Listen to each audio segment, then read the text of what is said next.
नमस्कार मित्रांनो, खरं तर 2019 मध्ये भाजप आणि शिवसेना एकत्र निवडणूक लढले, परंतु निवडणुकीनंतर या दोघांमध्ये बिनसलं आणि या वेळेला शिवसेनेने महाविकास आघाडी स्थापन करत राष्ट्रवादी आणि काँग्रेस यांच्यासोबत जात उद्धव ठाकरे मुख्यमंत्री बनले।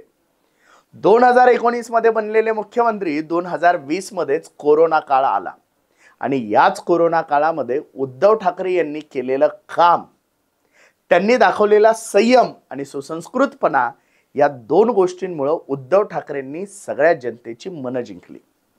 खरं तर ज्या समाजातून उद्धव ठाकरे किंवा शिवसेना यांना एक कट्टर विरोध होत होता, ते मुस्लिम आणि दलित मतदार सुद्धा उद्धव ठाकरेंना आपलं मानायला लागले आणि याच धर्तीवरती उद्धव ठाकरेंनी स्वतःची एक वोट बँक बनवली।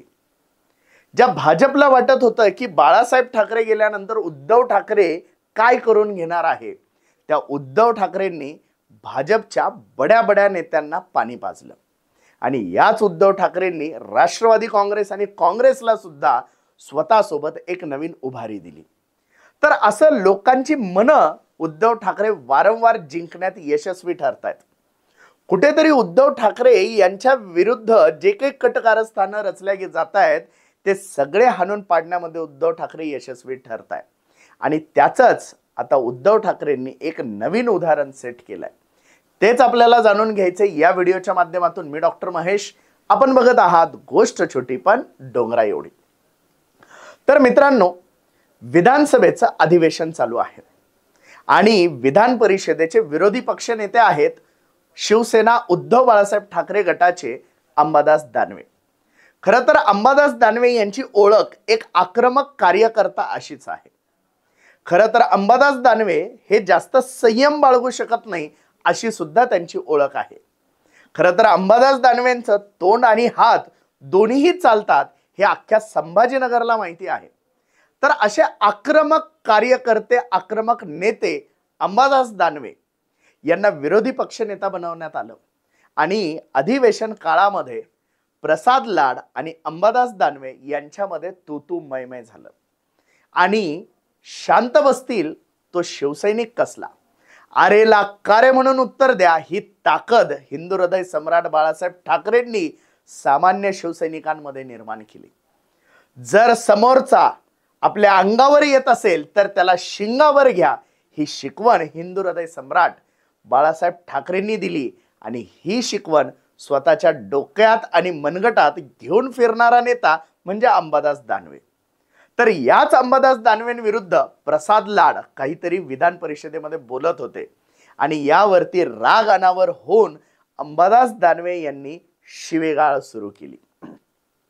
खरं तर ही शिवीगाळ केल्यानंतर सभागृहाच्या बाहेर आल्यावर पत्रकारांना उत्तर देताना अंबादास दानवे यांनी या शिवीगाळाचं समर्थन देखील केलं आणि मी कुणाच्याही बापाला घाबरत नाही, मी खरा शिवसैनिक आहे आणि हा बाडगा प्रसाद लाड मला हिंदुत्व शिकवणार का, पुन्हा एकदा असं प्रसाद लाड यांना आणि मीडियाला ठणकावून सांगितलं।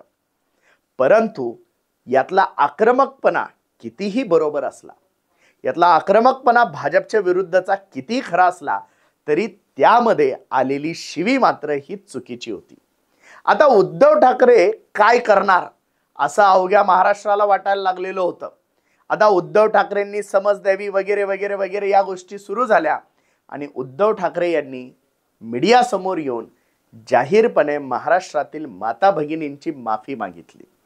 खरं तर पक्षातील एवढा मोठा नेता, एक पक्षप्रमुख, एक कुटुंब प्रमुख आपल्या कुटुंबातील एखाद्या सदस्याकडून झालेल्या चुकीसाठी स्वतः येऊन माफी मागतो, ही गोष्ट काही छोटी नाही आणि म्हणूनच उद्धव ठाकरे यांनी पुन्हा एकदा महाराष्ट्रातील माता भगिनींचीच नव्हे तर कित्येक लोकांची मन जिंकलेली आहे।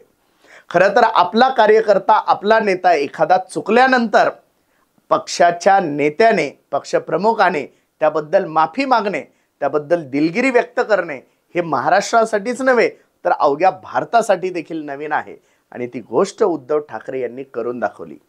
आता आपला पक्ष प्रमुखच माफी मागत असेल तर आपण कोण मोठे बिलंदर, आणि म्हणूनच अंबादास दानवेंनी देखील या पाठोपाठ दिलगिरी व्यक्त केली आणि विधान परिषदेमध्ये आपल्यावरती झालेली कारवाई रद्द करावी ही विनंती देखील केली.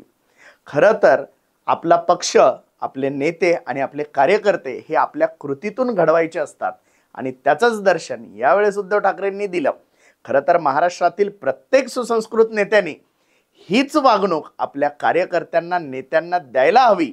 आपण कित्येक राजकीय पक्षातील वाचाळवीर बघत असतो, कित्येक राजकीय पक्षातील शिवीगाळ करणारे नेते आणि कार्यकर्ते आपण बघत असतो आणि या प्रत्येक गोष्टीवरती पक्षप्रमुखांचं एकच वक्तव्य असतं, ते म्हणजे हा त्यांचा वैयक्तिक विषय आहे, ही त्यांची वैयक्तिक मतं आहे. एवढं बोलून नेते स्वतःला या गोष्टीपासून दूर ठेवतात. परंतु उद्धव ठाकरे यांनी हे न करता दिलगिरी व्यक्त करून महाराष्ट्राची नक्कीच मनं जिंकलेली आहे. हा व्हिडिओ जर आपल्याला चांगला वाटला असेल, आवडला असेल तर या चॅनलला सबस्क्राईब करा आणि व्हिडिओला लाईक शेअर करायला विसरू नका. धन्यवाद.